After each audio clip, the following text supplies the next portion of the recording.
예, 위험한 꿈을 꾸는 사람이라는 제목으로 하나님 말씀 증거하도록 하겠습니다. 시편 126편, 이거 우리 저 대학교 때 많이 읽었던 찬양인데, 찬양시인데 읽을 때마다 심장이 두근두근하고 그 다음에 눈빛이 이글이글했습니다. 그래서 옛날에 두근두근 그런 말 많이 썼는데, 이글이글, 눈은 이글이글, 가슴은 두근두근. 왜 그렇습니까? 꿈꾸는 자기 때문에 그래요. 예수님의 꿈을 꾸고 예수님 같이 살겠다, 뭐 그런 결심을 했기 때문에 그렇습니다. 오늘 1절 하반절에 보니까 꿈꾸는 것 같았도다. 바벨론 포로 생활하다가 이제 돌아간다, 그런 뜻 아니에요? 꿈꾸는 것 같았도다. 여러분, 언제 꿈꾸는 같은 경험을 했습니까? 이게 생신가 꿈인가? 우리 큰아버지, 우리 아버지는 좀 어려서 그러는가 봐요. 우리 큰아버지는 잘 하시더라고. 해방되었을 때 꿈꾸는 것 같았대요. 큰아버지가 고생을 되게 많이 하셨던 것 같아요. 신사 참배 안 하고 뭐 그런다고 맞기도 많이 맞고, 그 다음에 공산당 왔을 때는 뭐 또 주일에 거기 뭐 모임 안 가고 교회 간다고 또 학점 점수 깎이고 하여튼 시련을 많이 당했어요. 우리 아버지는 배신자인가 그런 얘기를 한 번도 하신 적이 없고, 아마 나이가 어렸을 것 같아요. 3살 차이니까 아마 그 나이 차이가 있었던 것 같아요. 그러니까 초등학교 때부터, 오늘 초등부 찬양했잖아요. 초등부 1, 2, 3학년 얘네들이 핍박을 당했다고. 예수 믿으면 얻어 터지고 점수 안 주고, 어렸을 때 그 불이익을 당하고 하면 얼마나 예민하겠습니까? 그래서 집에 가서 얘기를 하면은 그게 의를 위하여 핍박을 받는 거다, 그게 복된 거다, 이렇게 얘기를 했대요. 그리고 아이들도 눈물을 흘리면서 굳건해지고. 그러니 거기서 인물이 안 나오겠습니까? 그러니까 우리 큰아버지 사실은 내가 별로 좋아하는 목사는 아니었지만 뭐 총회장도 오래 하고 그랬어요. 내가 원하는 목사의 모습은 아니었지만 하여튼 충성을 다 하셨어요. 하여튼 그랬다고. 그런 게 있지 않았을까. 제 개인적으로는 민주화였습니다. 제가 대학 다닐 때인데, 졸업하기 전에 1987년 6.29 언제 한번 국민들이 직선으로 대통령을 뽑아보거나, 맨날 그 체육관에 모여서 뽑았거든. 그래서 우리가 뽑는 게 아니라 뭐 엉뚱하게 뽑아. 간선제였거든. 그래서 직선제, 직선개헌. 근데 물론 뭐 6월 항쟁이 있었죠. 뭐 데모도 하고 막 그랬는데, 나는 진짜 그거 할 줄 몰랐어요. 저러다가 말겠지 그랬는데, 6월 29일 진짜 직선제를 받아들인다 그러더라고요. 물론 그 다음에 그 양김 씨가 또 욕심부리다가 넘어갔지만, 어쨌든 그때는 꿈꾸는 것 같았어요. 내가 이 20대에 민주화를 보는 20대를 보내는구나. 진짜 꿈꾸는 것 같았습니다. 정말 좋았거든요. 또 꿈인지 생신인지 했던 게, 제가 인상에 남는 거 한번 생각을 해봐서 뭐가 있나 그랬더니, 제가 아는 지인, 그러니까 한 다리 건너서 아는 목사님이세요. 제가 어떤 집회 갔던 교회 부목사님이셨는데, 그 연세가 좀 드신 분이었어요. 근데 항상 힘들어하는 게 뭐였냐면은 신분에 문제가 있습니다. 그러니까 뭐 정식으로 미국에 있는 게 아닌 것 같아요. 불법 체류였던 것 같아요. 근데 그분의 꿈은 길이 하나도 없는 거예요. 그래서 큰딸이 있는데 미국에서 태어났어요. 태어나가지고 큰딸이 18살이 되면 미국 시민권을 받는답니다. 시민권을. 그러면 딸이 시민권자면 아버지한테 영주권이 나온대. 그래서 이분은 18년 동안 어떻게 하면 안 걸릴까. 그래서 교통도 걸리면 안 되고, 하여튼 뭐 하나 걸리면 안 돼요. 걸리면 추방이니까. 그래서 딸이 18살 돼가지고 드디어 1년 정도 시간이 지나서 영주권을 얻었어요. 그리고 한국에 왔는데 저를 좀 보자 그러더라고요. 제가 공항 가가지고 밥 사주고 그랬거든요. 근데 공항 오자마자 밖에 나가더니 잠깐 차에서 내리자 하더니 땅바닥에 엎드려서 키스를 하더라고, 땅에. 조국 땅에 왔다고. 18년이면 긴 건가? 아무 데나 갈 수 있을 때 안 간 거하고 갈 수 없을 때 18년 있다가 온 거는 다르더라고요. 나 그렇게 많이 우는 거를 오래간만에 봤어요. 진짜 펑펑 남자가 울더라고요. 그때 그분이 그런 얘기를 했어요. 꿈꾸는 것 같다고. 내가 드디어 여기 왔구나. 그리고 부모님 보고 싶었는데 만날 수 있고. 너무너무 기뻐하시더라고요. 비슷한 꿈꾸는 상황 같은 게 뭐냐. 이스라엘 백성들이 바벨론에 포로로 끌려갔습니다. 보통 우리나라도 나라가 망했다 그러는데, 망해도 이 땅에 살았잖아요. 그런데 당시에 바벨론의 정책은 정복하고 난 다음에 한 100만 명 정도를 끌고 갔다고. 1차, 2차, 3차에 걸쳐서. 그러고 난 다음에 바벨론은 망했어요. 그 다음에 지금 이란이죠. 파사라는 페르시아가 일어나서 초대왕인 고레스, 역사에서는 사이러스라 그러는데, 칙령을 내려서 돌아가도 돼 그랬다라는 거예요. 이건 하나님이 도우심이죠. 그래서 이사야서 같은 데 보면은 하나님이 좀 고레스 이렇게 얘기하잖아요. 하나님이 그의 마음을 감동시켜서 돌아가게 만들었다. 여러분, 우리 인생에 획기적인 변화가 나타나는 것은 내가 투쟁하고 경쟁하고 노력해서 나타나는 경우보다도 하나님의 은혜로 갑자기 나타날 때가 훨씬 더 많습니다. 이유 몰라요. 제 인생 살아보니까 그래. 갑자기 벌어져, 갑자기. 하나님의 은혜입니다. 이스라엘 백성도 물론 성경을 잘 아는 사람이야 70년 되고 예레미야 예언대로 돌아가게 된다. 뭐 그런 게 있었겠지만 잘 모르는 사람들에게는 갑자기라고 하나님이 갑작스럽게 돌아가게 만들었다는 것입니다. 그들이 왜 이렇게 기뻐했을까요? 고생이 많아서? 저는 그건 아니었다고 생각을 합니다. 예배를 그리워한 거예요. 고향 땅에 돌아가서 성전에서 예배드리자. 하나님께 예배드리는 거. 이때 어려웠던 상황을 보여주는 게 시편 137편이죠. 우리가 바벨론 강변 곳곳에 앉아서 시온을 생각하면서 울었답니다. 강변 버드나무까지 우리의 수금을 걸고 울었답니다. 왜 그러냐? 그 사로잡아 온 사람들이 놀리는 거죠. 우리에게 노래를 차겠대요. 니네 고향 노래 불러봐. 히브리 노래 불러봐. 그래서 저들의 흥을 돋구기 위해서 노래를 요청했답니다. 우리가 이방 땅에서 어떻게 하나님의 노래를 부를 수 있겠느냐. 그러면서 이렇게 얘기를 해요. 다짐을 합니다. 예루살렘아 예루살렘아 내가 너를 잊는다면 지금 바벨론 땅에 있지만 예루살렘 못 잊는다는 거예요. 내가 혹시 잊어버린다 그러면 내 오른손아 너는 말라 비틀어질지어다. 자기가 자기 손을 저주하는 거예요. 내가 예루살렘을 잊었다 그러면 내 오른손이 말라 비틀어질 거야. 또 얘기를 합니다. 너는 내가 만약에 예루살렘을 기억하지 않는다 그러면 그리고 나의 가장 큰 기쁨이 예루살렘에서 예배드리는 것이 아니라 그러면 예루살렘을 기억하고 예루살렘에서 예배를 가장 큰 기쁨으로 여기지 않는다 그러면 내 혀야 입천장에 말라 붙어버려라. 그렇게 얘기를 해요.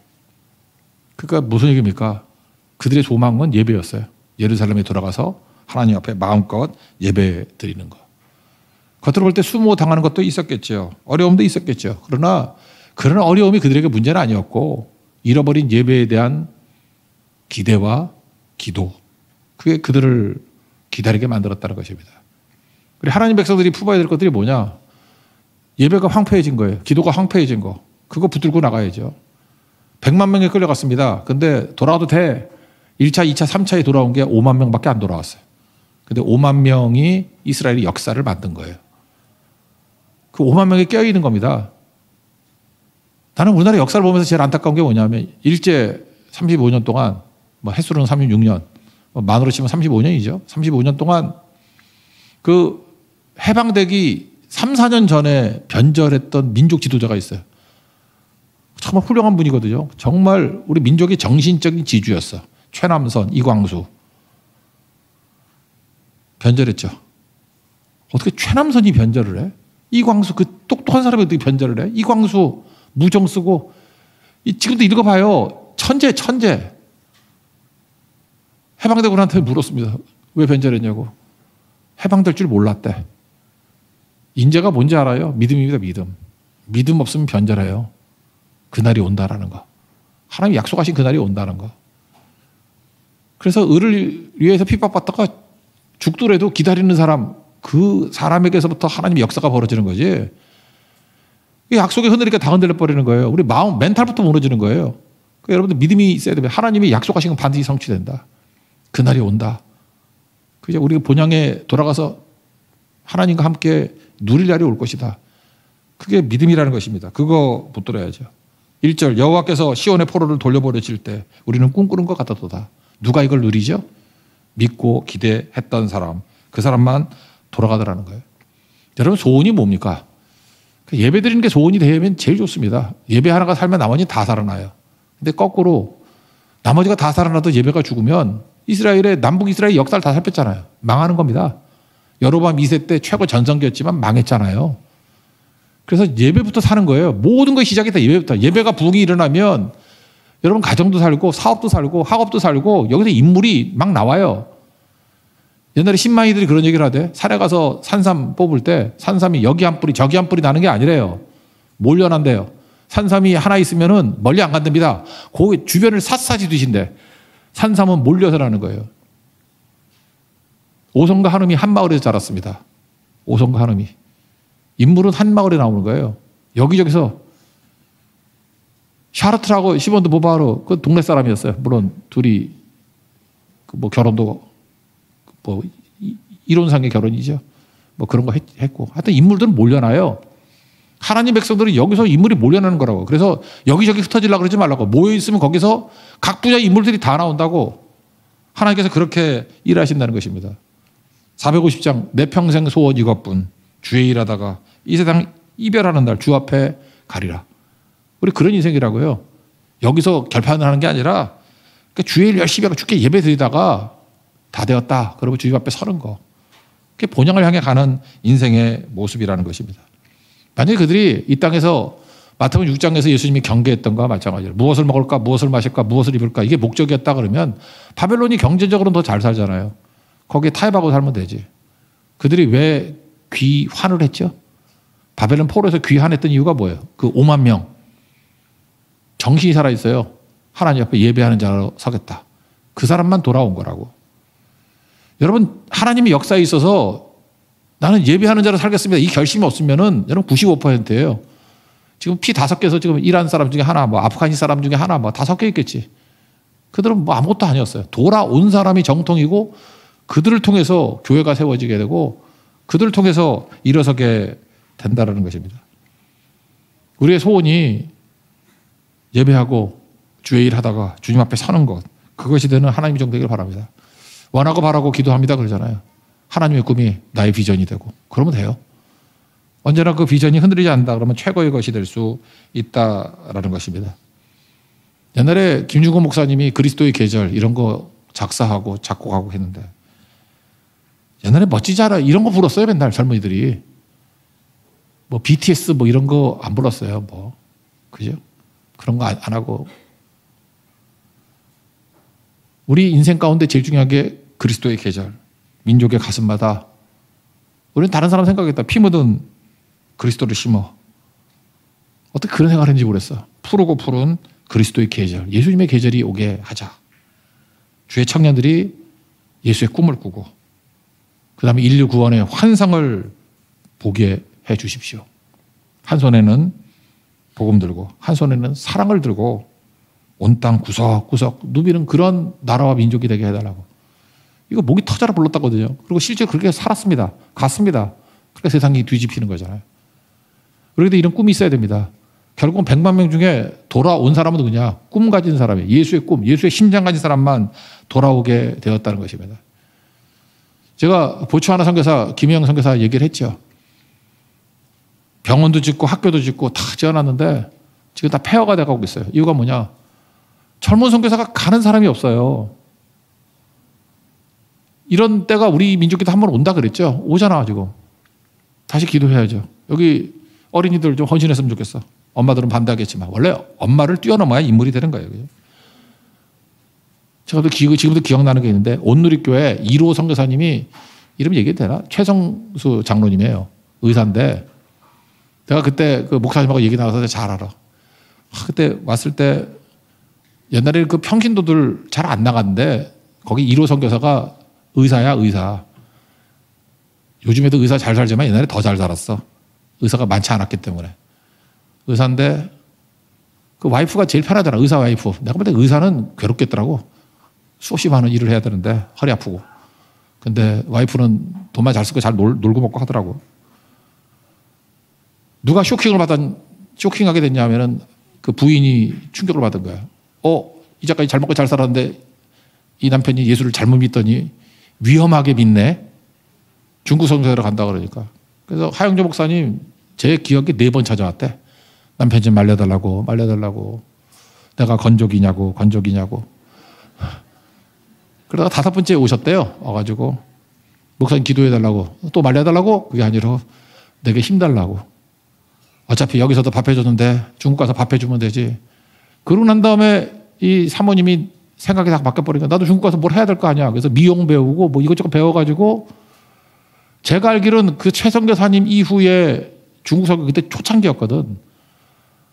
어마어마하게 전도했어요. 어마어마하게. 중국 사역의 뿌리. 아마 그게 뿌리가 돼서 지금 교회도 엄청나게 많이 세워지게 되었을걸. 그게 멋진 인생 아니에요? 지천에 깔린 게 의사인데. 그분은 의사보다 더 좋은 거 하잖아요. 우리나라에도 선교사도 의사가 많이 왔잖아. 그건 미국도 의사 되기 힘들어요. 근데 그 다 포기하고 와서 여기서 헌신하고 그랬잖아요. 왜 그랬을까요? 예수님의 심장을 가지고 있어요. 두근두근. 그리고 눈빛이 예수님의 꿈을 갖고 있었다고. 이글. 뭔 놈의 그렇게 안정. 바벨론이 안정을 줘요? 여러분, 바벨론이 안정을 줄 수 있다고 믿으면은 여러분 크리스찬은 아닙니다. 세상에 내게 행복을 주고 안정을 준다고 그러면 예수를 왜 믿어? 세상을 믿어야지. 성경은 얘기하잖아요. 무너졌다 바벨론이요. 절대 안정 주지 않습니다. 음행과 사치밖에 없어요. 음행은 뭐예요? 하나님 없는 만족을 추구해서 망하는 거고, 사치는 뭐예요? 중독이죠. 더 하다가 망하는 거. 성경이 계속 역사에서 나오는 게 그거 아니에요. 바벨론이 무너졌다. 이사야서 보세요. 바벨론 무너졌다. 요한계시록 보세요. 바벨론 무너졌다. 그래도 안 믿어요. 예수 안 믿는 거예요, 그러면은. 세상에 약속 중에 안정 없습니다. 여기서 뭐라고 얘기해요? 이 세상 속을 살아가는 우리에게 도전하라고. 그들을 살릴 수 있는 유일한 길은 그리스도의 계절이 되게 만드는 거라고. 가슴마다 그리스도를 심으라고. 여러분 가슴속에 예수님이 있습니까? 선교사입니다. 없습니까? 선교주입니다. 우리 둘 중에 하나예요. 선교사가 돼서 선교지를 가든지, 아니면 내가 예수 안 믿으면 선교지가 되어서 예수님을 영접하든지. 둘 중에 하나죠. 중간은 없다라는 것입니다. 보츠와나 그 병원도 안 되고 학교도 안 되는 이유가 뭐냐면 젊은이들이 안 가요. 제가 장미라는 차에, 소양이 불렀던 장미라는 차장에 얘기를 했죠. 나의 인생의 가장 싱그러운 그때 들고 싶다고. 내가 이거 무시하는 건 아니에요. 이렇게 은퇴하고 난 다음에 선교사 가겠다는 분들이 있잖아요. 은퇴하고 난 다음에 60 넘어서, 어떤 분은 70 넘어서. 이거 뭐 나쁜 거 아니죠. 좋지요. 그런 거를 실버 선교사라 그래요. 실버 선교사. 실버 선교사. 소수가 있으면 되는데 실버 선교사가 다수가 되면은 일 못해요. 일단 체력도 안 되고 언어도 안 되고. 나쁘다는 건 아니에요. 실버 선교사도 해야죠. 근데 좀 골드 선교사가 되면 안 돼? 20살에 헌신하고 15살에 헌신하고 내 인생에 가장 싱그러운 그때를 주님께 드릴 수 있는 거. 그러면 다시 부흥이 일어납니다. 실버 선교사의 헌신이 있어도 됩니다. 있어야 됩니다. 그렇지만 우리에게는 실버가 아니라, 요즘에 노래도 골든이 뜨잖아. 골든. 그죠? 인생의 골든일 때, 인생의 골든 시기에 드릴 줄 아는 인생 되길 바랍니다. 요즘에 골든을 좀 넓게 잡읍시다. 한 30대까지 골든 그럴까? 더 잡을까? 42세까지. 골든. 그때 헌신하십시오. 힘없고 뭐 갈 데 없고 그러고 난 다음에 실버 선교사라고 해도 되긴 되지만, 그때는 두근두근도 아니고 이글이글도 아니야. 인간은 나이 들면서 잠깐 욕심이 껴요. 노욕이라고 하잖아. 노욕. 욕심이 껴가지고 변질이 잠깐만 된다고. 그냥 하던 거 쭉 하면은 돼요. 그건 노욕이 아니지. 그냥 쭉 하고. 그리고 나이 들면서 자기 이름이 없는 일을 해야 돼요. 이름 없이 빚도 없이 예수님 증거하고 가는 거죠.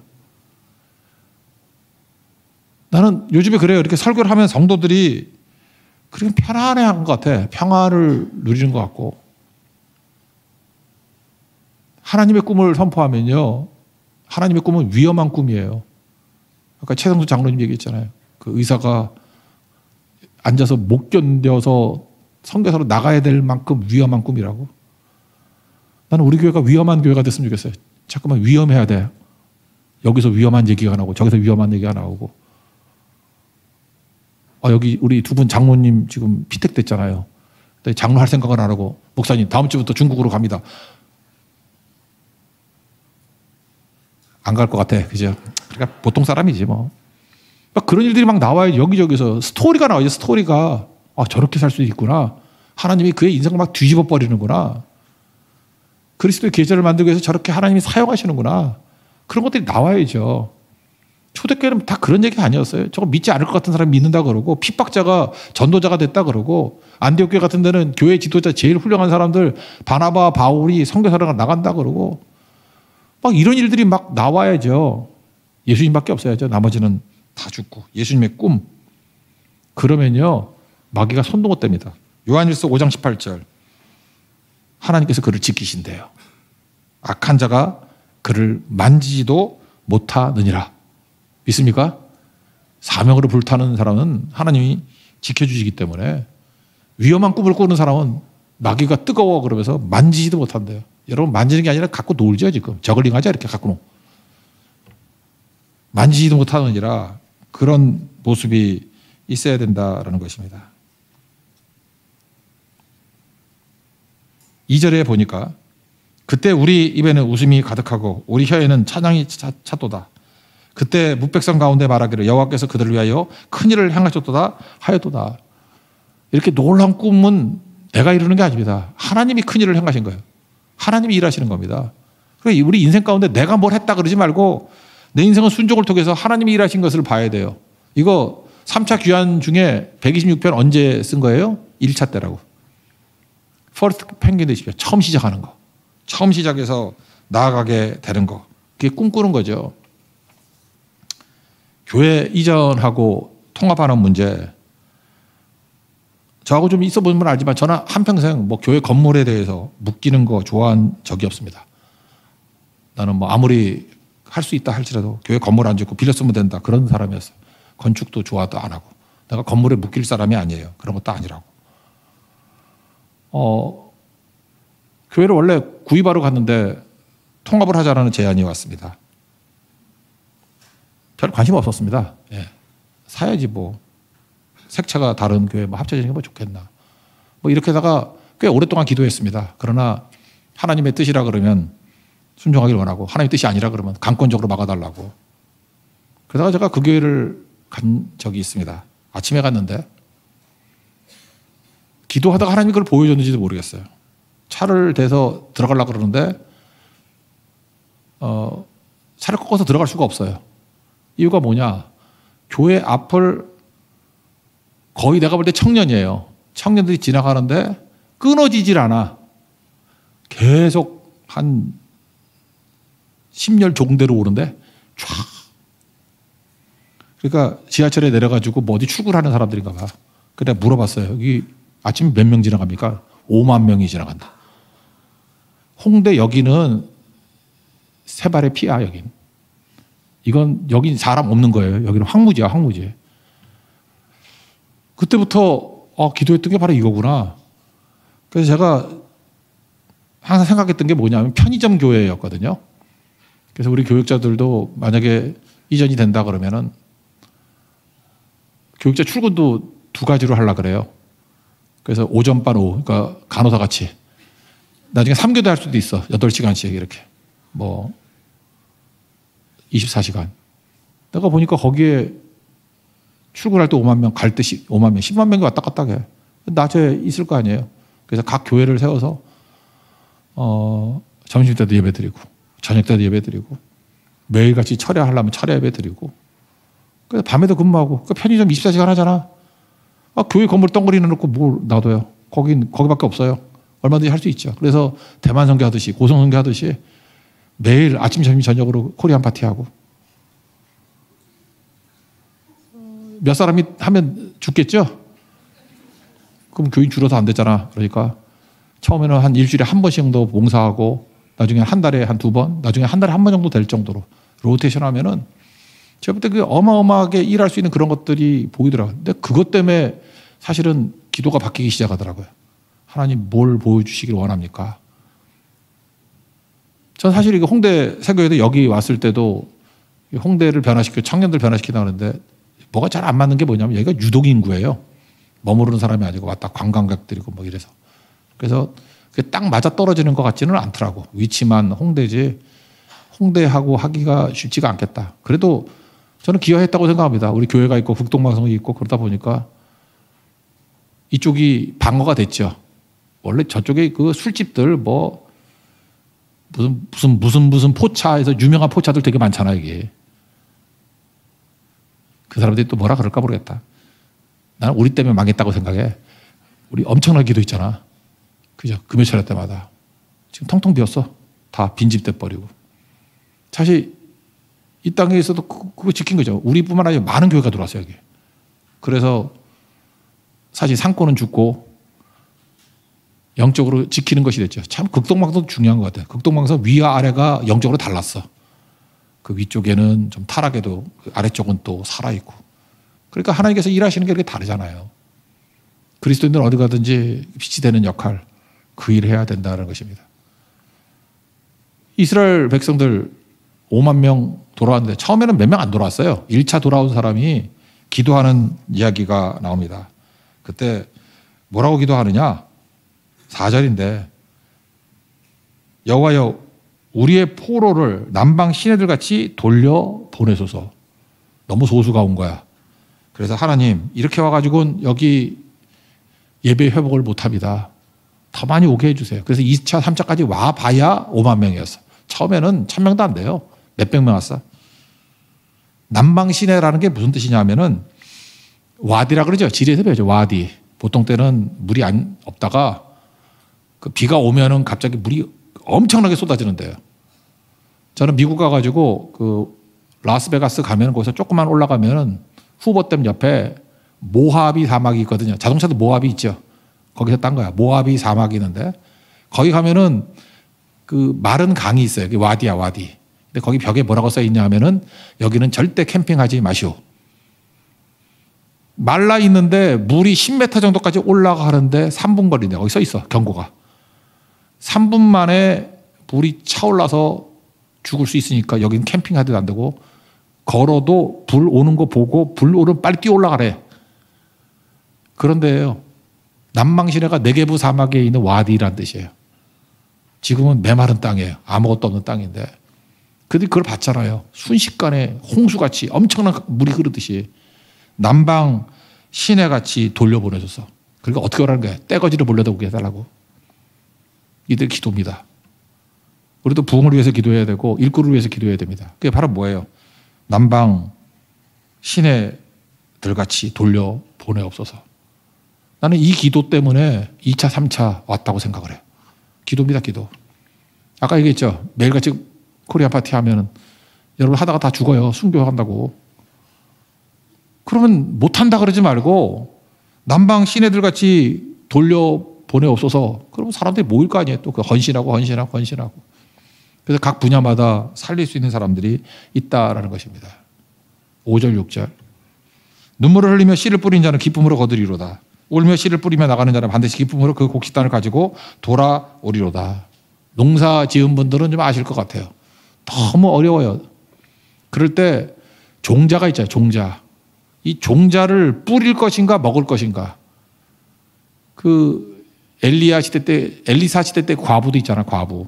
과부가 엘리야한테 사르밧 과부요. 이거 뭐 달라 그러니까 뭐 이거 우리 먹고 죽으려고 그랬다. 그래서 죽지 말고 나부터 해줘. 근데 고민이죠. 먹고 죽을까? 아니면 이거를 투자할까? 이게 지금 그 얘기예요. 눈물을 뿌리며 씨를 뿌린 자. 눈물을 흘릴 정도로 먹을 게 하나도 없는 거예요. 고민이죠. 우리도 그래요. 하나님 앞에서 일을 할 때 자원과 시간이 남아도는 사람 아무도 없어요. 나 쓰기도 힘들어. 돈도 나 쓰기도 힘들고 시간도 날 위해서 쓰기도 힘들어. 남는 시간 있는 사람 없고 남는 돈 있는 사람이 있어요. 부자한테 물어봐. 너 돈 남냐 그러면 남는 돈이 어디 있어? 다 자기 팔을 자르고 다리를 자르는 것 같이 귀한 돈이고 귀한 시간이지. 눈물을 흘리면서 배고픈데 그걸 참아가면서 씨를 뿌린다는 얘기예요. 그런 자에게 기쁨으로 거두리로다. 믿습니까? 이거예요. 우리가 내가 먹을 거, 내가 편한 거, 내가 누릴 거 생각하면 못 뿌려요. 그래서 어느 순간이나 하나님 앞에 쓰임받는 교회나 성도들을 부르실 때 항상 나를 잊어야 돼. 내 편의를 잊어야 돼. 내 안락을 잊어야 된다고. 그래서 희생과 섬김과 손해보는 게 있어야 돼요. 그래서 눈물로 씨를 뿌려야 돼요. 배를 붙잡고 씨를 뿌려야 돼. 이거 먹어도 시원치 않은 걸 뿌려야 된다고. 내가 쓰기도 부족한 걸 갖고 그거를 씨를 뿌리는 데 써야 돼요. 종자니까. 여러분 고민하십시오. 먹을까 심을까? 먹을까 심을까? 먹는 자들은 먹다 죽을 놈들이고 심는 자는 기쁨으로 단을 거둘 것입니다. 그러니까 지금 만족할 것인가? 나중에 영광을 볼 것인가? 그 얘기죠. 무르나 말하죠. 우리는 눈물을 흘리면서 씨를 뿌리는 자입니다. 끝까지 씨 뿌려서 하나님의 능력과 은혜를 누릴 수 있는 우리 하나님의 거룩한 종 되기를 축원합니다. 자리에 일어나겠습니다. 그리스도의 계절 찬양하겠습니다.